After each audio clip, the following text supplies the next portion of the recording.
track of how they are being done. I mean, we have volunteers from the US who actually make it a point that on a weekly basis they call these MPs and MLAs asking them what they did with them. I mean, you can do it, not everybody, just your constituency or where your families are or where your parents are based. Call those MLAs and MPs.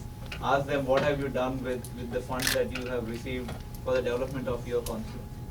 Just your call. I mean, your call would make a huge difference. And likewise, you will see here a lot of unjust practices like social grassroots activists in your area being jailed or being taken away or their rights being curtailed. And your call to the collector, to the local, to the police in charge, those things really make a difference. And we have seen those results. I just have a random thought. Is there a possibility to set up some kind of a journalistic kind of spotlight on all the political corruption, and that is funded from here, but it is shining a very bright light on corruption somehow, so that we can help in at least promoting the awareness of how corrupt every individual is. A YouTube on every corrupt politician, which is made available. Do you want to be deported on arrival at India? What? Do you want to be deported on arrival at India? But you know what, honestly, one thing I do want to say is, it's not that we don't have information. Let's say if you want to see some specific person, a lot of information is available. Yes. Is that widely available and It is available, everything. There are several things on YouTube, you'll be surprised. But that filter it out. Jackie, Not. see, it's like everyday life, changing clothes or eating food, it has become a way of life. Corruption has become a way of life. So anything you want to get done, you have to bribe somebody.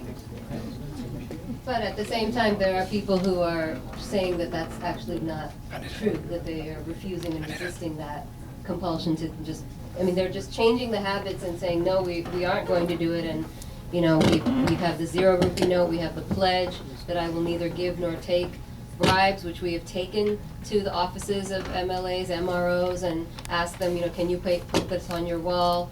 You know, can you take this pledge in front of all the people? Some groups in Chennai have made very creative use of this.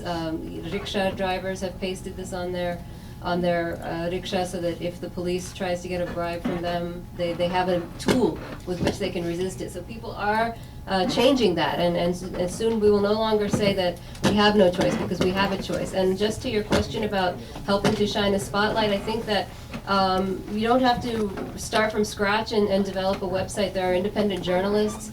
There's independent media, like in India Together is a website that's always seeking funds, and similarly other journalists like that need support to continue their work, because it's not something that the mainstream media prioritizes unless they can, you know, except in rare circumstances. Okay, so we have last 15, thank you very much, Mr. Desai. We have just 15 more minutes, so I have two last questions to ask. So I'll ask Dr. Niti. So Dr. Niti, in terms of in corporate America, we very often hear words like Indian can grow only to a certain extent. Now, but at the same time, we do see people like Sundar Pichai, who is the Google CEO, Satya Nadella, who is Microsoft CEO, but they represent a very small proportion. Now, in terms of how we interact in the corporate world and also in universities, do you think we are doing okay, or do you think we need some special training so that we can be more successful at the management level? Any thoughts on that? I think those two examples are great, right? So how many CEOs are here who are making 30, 40, 60 million dollars a year? And also from the political arena, so we have a governor from Louisiana who is of Indian origin, Bobby Jindal, and we have governor in South Carolina who is of Indian origin, and we have a congresswoman from Hawaii. And so the opportunities here are great. I don't think the talent cannot be coached. It's in you. So people have, if you have the talent, if you have the knowledge, if you have the power, then I think you can come to the top. So as these examples have shown. And I don't know why we have to focus only on management. So it doesn't have to be corporate world. I mean, universities that are so many. That's exactly what I'm saying too. When I say management, I'm sorry, I don't mean to focus exactly on the corporate world. Even in universities and other non-profit institutions too, going up in the management level, do you think we have all the required skill sets, or are we lacking something? I think we are just like any other person. Indians, I don't think are lacking in any respect or any innovative ideas. I think wherever there is a talent, it will work out. Thank you. Anyone else wants to? Yeah, like 3 of our out of our 7 department HODs are Indian, so that says like Indians are very yeah. Anyone from the audience? I just wanted to add one more thing. I mean, it's not only the HODs and the CEOs, right? Like, just as many young people here, you all have dreams, and you all want to do something interesting in life. So I think one of the things is that you have to push yourself, and your family and your friends around you would be providing you support. You can bounce ideas, but you constantly have to like set goals and try to strive and do something amazing with your lives. And as long as you do that, I think you'll make a difference. That's very well said. All the time these, sometimes, the blacks and the problems when they come. Somebody says, Oprah did it, and they all bring some great, African American successful people. That's not what we need, like Ravi said. Good engineers, good teachers, good whatever you do it well at your level. You need not be the chief executive officer of a multi-billion-dollar company. That is not the success. Most of the people, if they do it without getting into, Medicare fraud by the doctors, there are quite a few Indians went into jail. And of course, in other professions too must have. What is needed is more people like reaching, that need not be the chief executive officer. That's not the only success, though it will be so obvious. I have a quick comment. I just saw a course in Coursera, a management course in Coursera, taken by 50,000 people around the world, just recently finished. It's on how can you be happy? The course is on and it's meant for management professionals. And I urge you all to read it. Sit through it. It was a fascinating course. And it's an Indian professor from University of somewhere in Texas or somewhere. And the course itself is being from Indian Institute of Science, Bangalore. The whole course is about how do you become happy, and it talks about, in the end, it ends with meditation. We ask all the management people to embrace meditation. Full course. So ultimately, we are all trying to be happy. So do your best. Well, since you said about happy, if you are not happy with what you have, how much more will make you happy? Exactly. One point is like there are always opportunities available to everyone, but the thing is we ourselves set some barriers for ourselves. We put up, we say, we just can't do it. When someone comes to the age of like 60, 65, we advise them to stay at home. But here you see people like going, for hiking, for camping and all that, at the age of 75. Age is no barrier. So such kind of restrictions, not just age, we just set ourselves, everyone has the potential to do. It's all untapped potential. If you just make a push for it, anyone can achieve anything. So it all depends on us. I think that's what we do at AID, especially in our chapter. I've been working for like 3 years, and I've been interacting with 20 students previously. The only thing every meeting I say is don't restrict yourself. Do whatever you want in this 1 year. You'll be here in 12 months.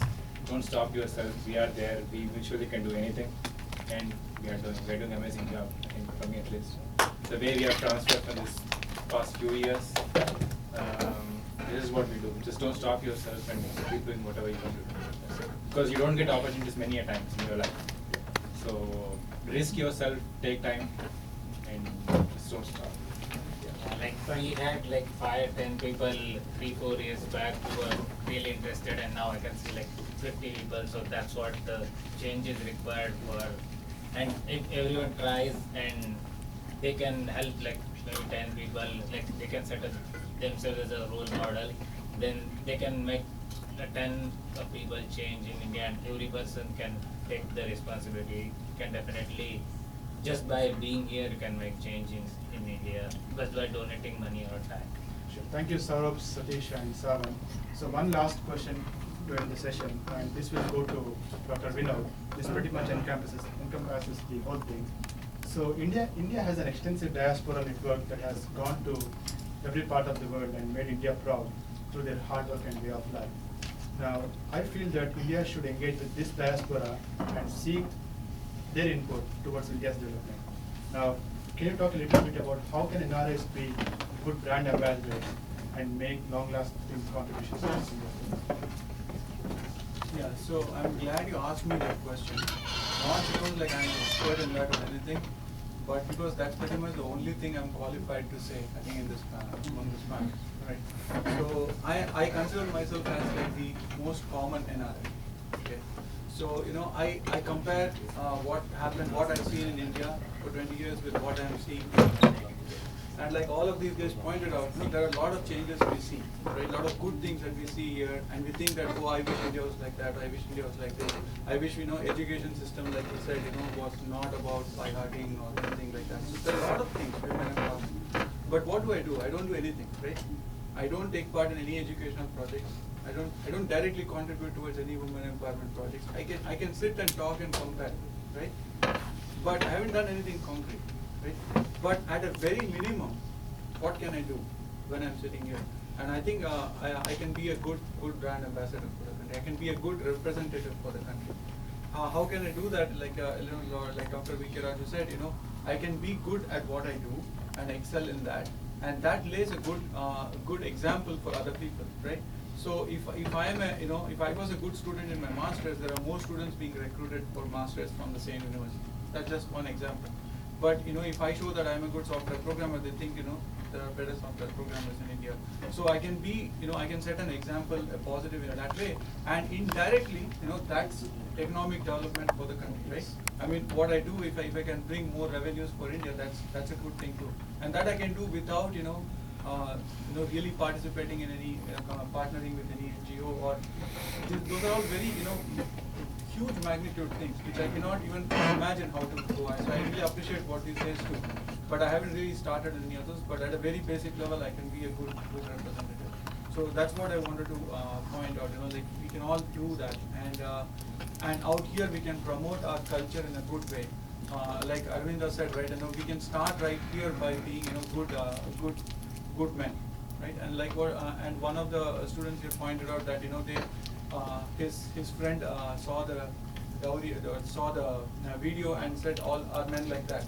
But if we are good men here, you know, they see that, you know, all his friends, all her friends are good human beings, then they have a positive light about things, no matter what the video says, right? Or no matter what the video India's daughter says. If she sees, like, you know, good men here and nobody is like that, then, you know, that's a positive reflection. So we can do that. That's a very basic thing that everybody can contribute in.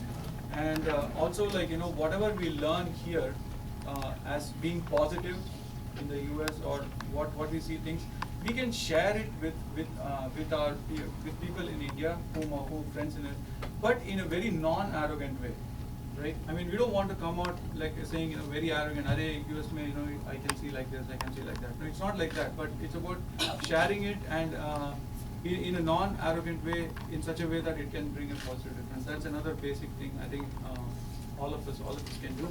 And lastly, I feel like, you know, we also have a duty towards helping people here, right? Local organizations. There are a lot of people in need here also, and that also sheds a positive light on all NRIs.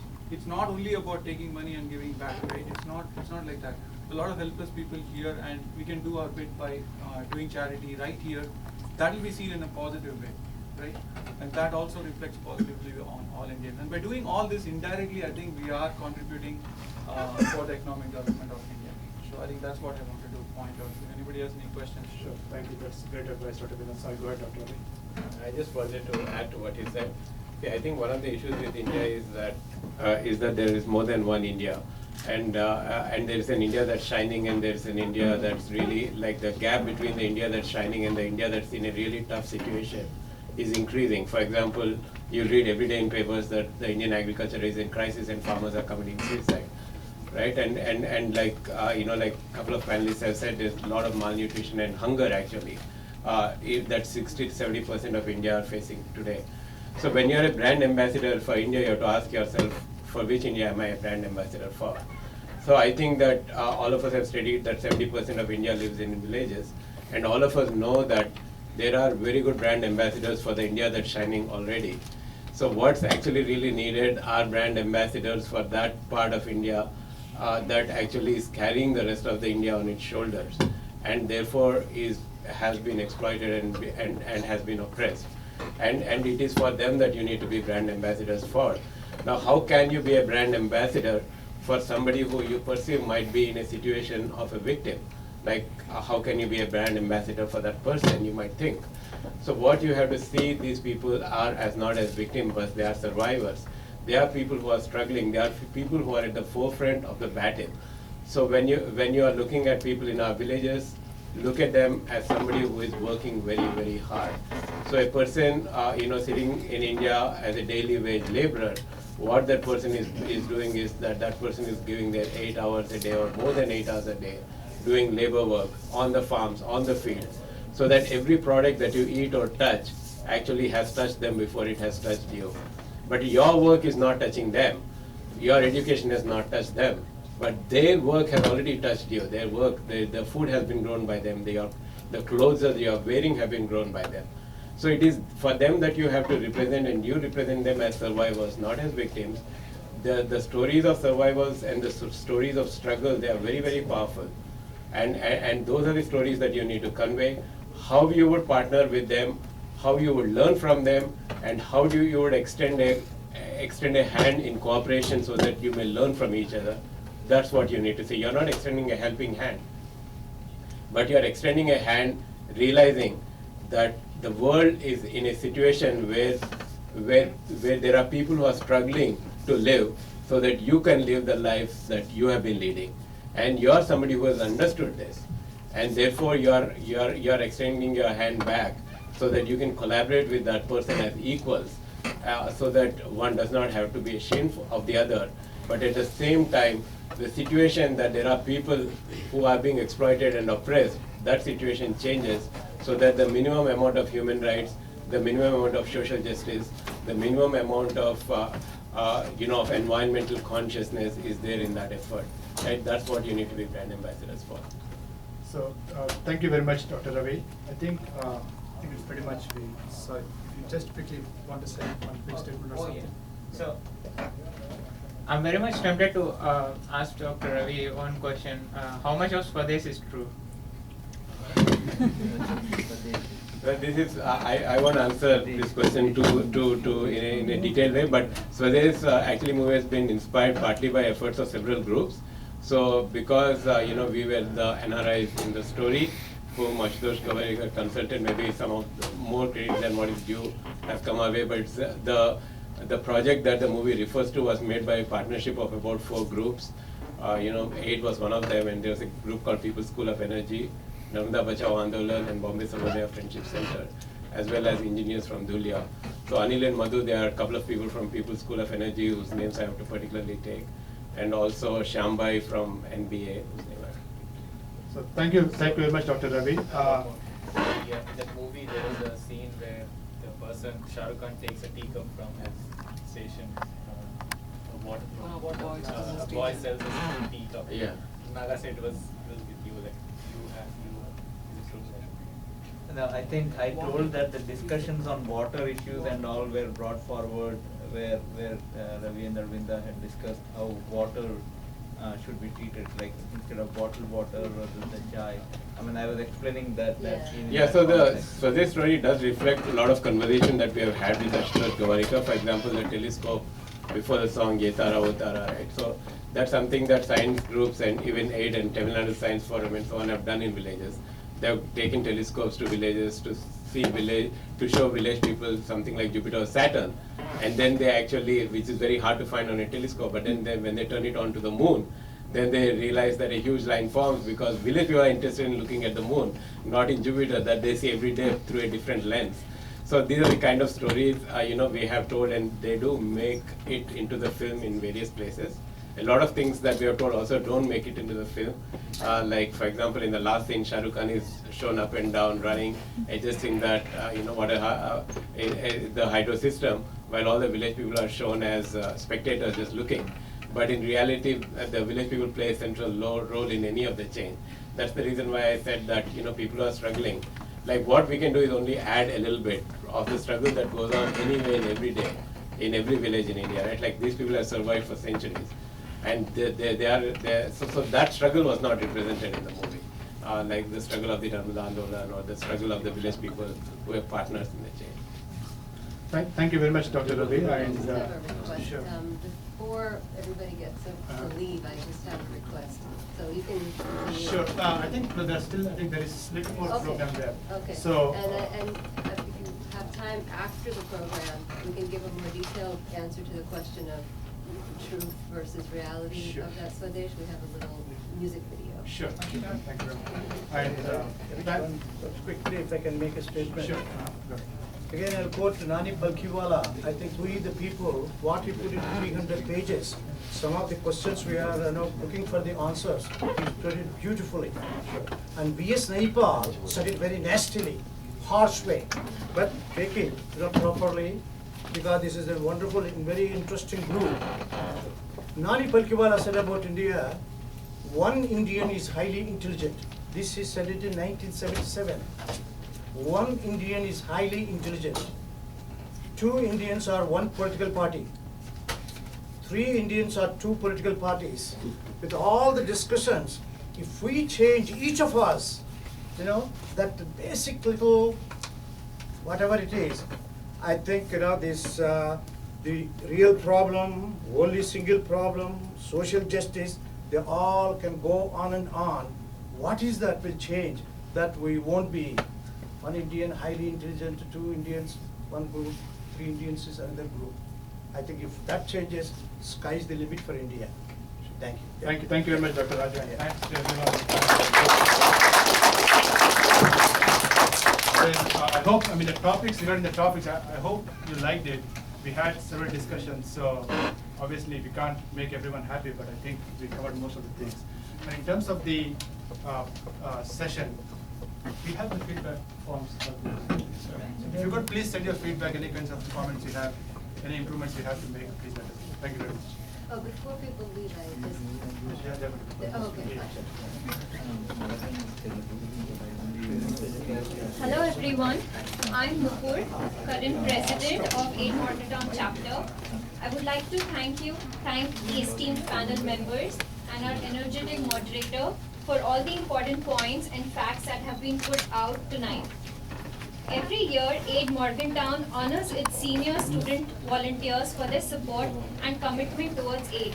For the past couple of years, we have received utmost support and incredible guidance from them and would like to appreciate their effort by presenting them mementos.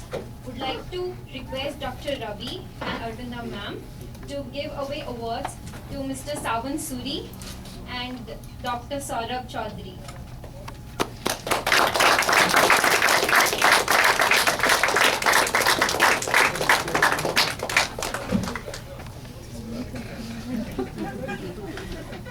Cameraman is ready. Sawan, come on.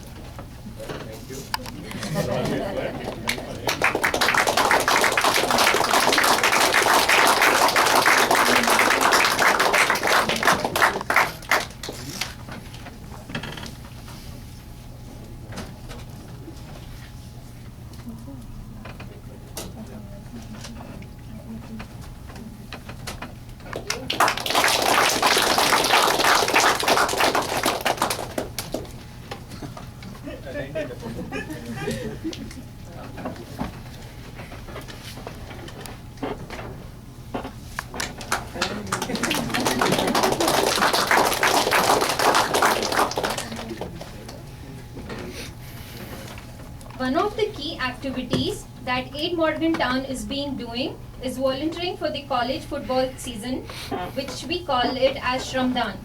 Last year, we have had amazing volunteers who pulled off despite the freezing temperatures. We would like to sincerely appreciate all these volunteers who have helped in volunteering by presenting them WVU parking t-shirts. I would like to request Dr. Naga to do the honors. Pratyusha.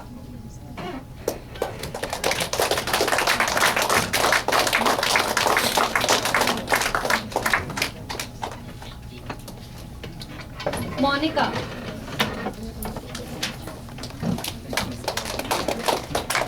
Preeti.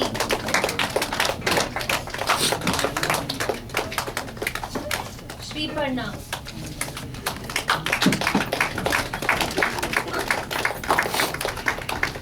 Akshita.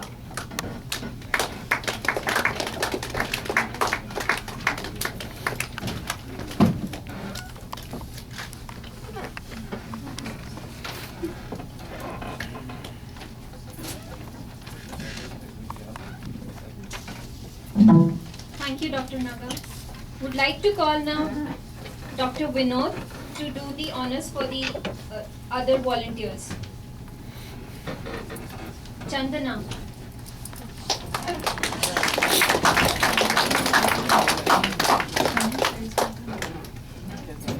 Lahari.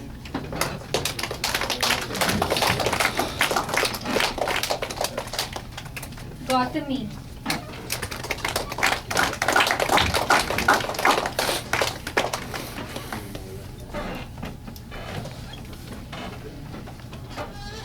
Manori.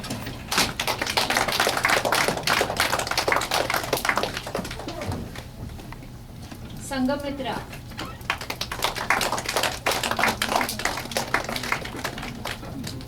Thank you, Dr. Vinod. I would now like to call Dr. Sibneri to give some more awards. Vinaya.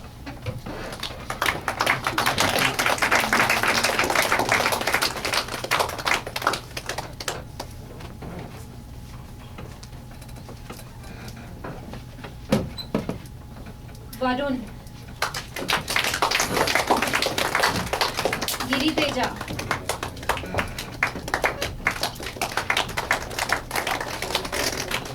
Ranjit.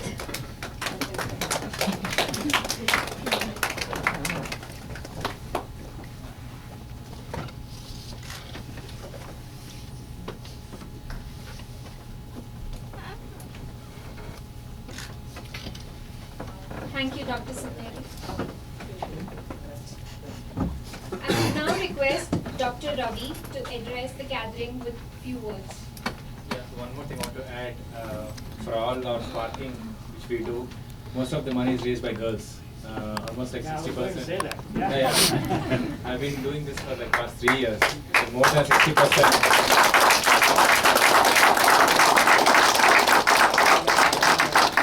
More than 60% of hours we calculate is by girls. So thank you. And I forgot to mention few of the volunteer names which are in the committee this year. Krishna Tulsi, Tarun, Venkatesh, Satish, Savan, Saurabh, Lokya, Manish, Usha and Nupur.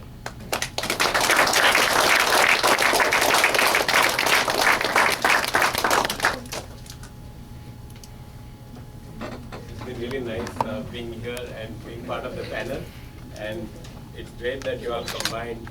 I thank also the panelists, the thought that went into each of the questions that were asked. So, and also the participation of everybody, it was really inspiring to see that.